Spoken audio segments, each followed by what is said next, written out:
नमस्कार दोस्तों। Cancer treatment का नाम सुनते ही सबसे बड़ा टेंशन आता है पैसा। PET scan, CT scan, radiotherapy planning, बहुत सारे मेडिकल टेस्ट और रेडिएशन थेरेपी, सर्जरी, कीमोथेरेपी और इन सब में लाखों रुपए खर्च हो जाते हैं और इन्हीं के चलते बहुत सारे लोग अपने इलाज को शुरू ही नहीं कर पाते।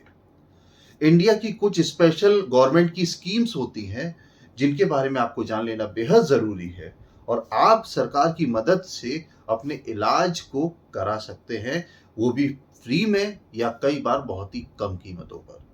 आज की वीडियो में बताऊंगा कि आप किस तरीके से ट्रीटमेंट करा सकते हैं सरकार की मदद के द्वारा और उन सब में क्या डॉक्यूमेंट्स इंपॉर्टेंट होते हैं उनके बारे में इस वीडियो में जान लेते हैं। सबसे पहले हम बात करेंगे आयुष्मान भारत कार्ड योजना। अगर आप आयुष्मान एलिजिबल हैं तो आप किसी भी गवर्नमेंट अप्रूव्ड आयुष्मान हॉस्पिटल में अपने ट्रीटमेंट को करा सकते हैं या अपने किसी अजीज के ट्रीटमेंट को करा सकते हैं। सबसे इंपॉर्टेंट बात, वहां पर आपका ट्रीटमेंट, सारे मेडिकल टेस्ट, सारे प्रोसीजर्स आयुष्मान के अंतर्गत आएंगे और आपका ट्रीटमेंट बहुत ही कम दामों में या बिल्कुल फ्री हो सकता है। सबसे इंपॉर्टेंट बात, जब आप हॉस्पिटल का चयन करें तो वहां पर ये जरूर पता कर लें कि वहां पर आयुष्मान अप्रूव्ड है कि नहीं है। अदरवाइज आपके ट्रीटमेंट में डिले हो सकता है। या फिर आप ऑनलाइन चेक कर सकते हैं। अगर आप आयुष्मान एलिजिबल हैं और आयुष्मान के क्राइटेरिया को फुलफिल करते हैं तो आप आयुष्मान के हॉस्पिटल को सही तरीके से चुनें और सही जगह पर सही समय पर पहुंचें। इसी के साथ साथ आप डायरेक्ट हॉस्पिटल में जा करके वहां पर हेल्प डेस्क से पता कर सकते हैं कि ये हॉस्पिटल जो है ये आयुष्मान अप्रूव्ड हॉस्पिटल है कि नहीं। सेकंड, हम बात करते हैं सीएम फंड, रिलीफ फंड। जी हाँ, बहुत सारे स्टेट्स में सीएम फंड पेशेंट्स को, कैंसर के पेशेंट को खास तौर से दिया जाता है और सरकार यहाँ पर बहुत बड़ी मदद करती है। तो सीएम फंड के लिए हमें क्या क्या डॉक्यूमेंट चाहिए?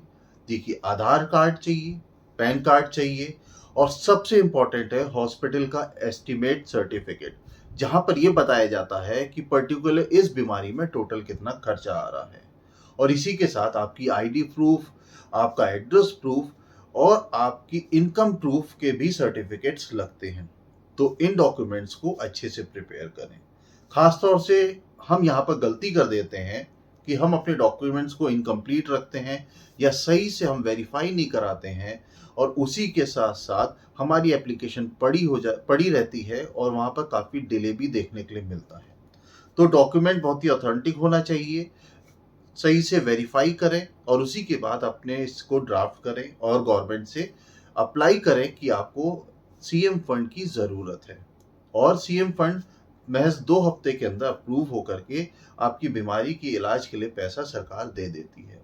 और तीसरा हम बात करेंगे पीएम रिलीफ फंड। यहाँ पर हमारी सरकार कुछ सीरियस केसेस में, सीरियस बीमारी के लिए कुछ फंड प्रोवाइड कराती है, मगर यहाँ पर अप्रूवल प्रोसेस और एलिजिबिलिटी क्राइटेरिया थोड़ा डिफरेंट हो सकता है।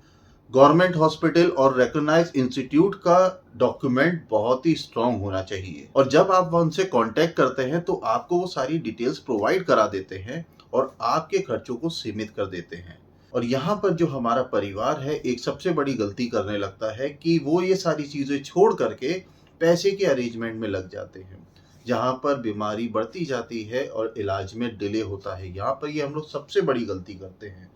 इसी के साथ साथ जो मेरी एडवाइस है कि आप डॉक्टर के फॉलोअप में कंटिन्यू रहिए और साथ ही साथ सरकारी अस्पताल में ये सब पैनल की खोजबीन भी करते रहिए और अपने प्रोसेस को चालू रखिए, जिससे कि सही समय पर आपके मरीज का इलाज शुरू हो सके। यहाँ पर मैं आपको बताना चाहूँगा कि जब आप हॉस्पिटल्स के परेशानियों में चक्कर काटते हैं तो कई बार गलत लोगों के चंगुल में भी फंस जाते हैं, यानी कि फेक एजेंट। बहुत सारे लोग आपको बहुत सारा लालच देंगे कि हम आपका काम तुरंत करा देंगे और आपको कुछ अमाउंट हमको पे करना पड़ेगा। तो फेक एजेंट से बच करके रहिए। ये आजकल हॉस्पिटल में स्कैम बहुत ही तेजी से चल रहा है और सही जानकारी लेकर के सीधे आप हॉस्पिटल डेस्क में ही संपर्क करें।